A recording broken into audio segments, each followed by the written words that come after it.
সাতটি জিনিস ঘরে রাখলে ওই ঘরের ভিতরে আল্লাহ তাআলা বৃষ্টির মতো বরকত নাজিল করবেন।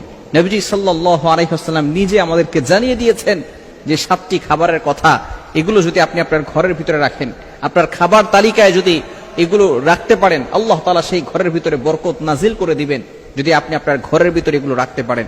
নবীজি সাল্লাল্লাহু আলাইহি ওয়াসাল্লাম আমাদেরকে সবকিছু জানিয়ে দিয়েছেন, এ টু জেড আমাদের জিন্দেগিতে কিভাবে কি করলে ভালো হবে। যদি আপনি খাবারগুলো রাখেন তাহলে আরো উপকার রয়েছে, আপনার বড় ধরনের কোনো রোগও হবে না এবং আল্লাহ তাআলার পক্ষ থেকে আপনার ঘরের ভিতরে সাহায্য আসবে। আল্লাহ তাআলা নিজ কুদরতি হাত দ্বারা আপনাকে হেফাজত করবেন। সাতটি খাবারের ভিতরে এক নাম্বার খাবার হচ্ছে মধু।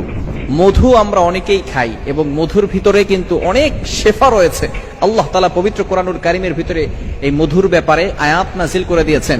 সূরাতুন নাহল, মৌমাছির ব্যাপারে আল্লাহ তাআলা একটি সূরাও নাজিল করে দিয়েছেন। আল্লাহ তাআলা নিজে বলে দিয়েছেন 14 নম্বর পারা 13 নম্বর পৃষ্ঠার 7-8 নম্বর লাইন সূরাতুন নাহলের 69 নম্বর আয়াতের একটি অংশ আল্লাহ তাআলা বলেন, ইয়াখরুজু মিন বুতুনিহা শারাবুম মুখতালিফুন আলওয়ানুহু ফীহি শিফাউল লিন-নাস। আল্লাহ পাক রব্বুল আলামিন এই মধুর ভিতরে শিফা দিয়েছেন।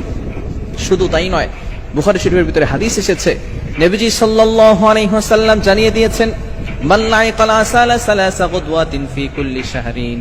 যদি কোনো ব্যক্তি মাসের ভিতরে মাত্র 3 বার হাতের ভিতরে মধু রেখে চেটে খায়, আল্লাহ তাআলা তাকে সকল রোগ থেকে হেফাজত করে দিবেন। মাত্র মান লাইকাল আসালা সালাসা গুদওয়াতিন ফি কুল্লি শাহর।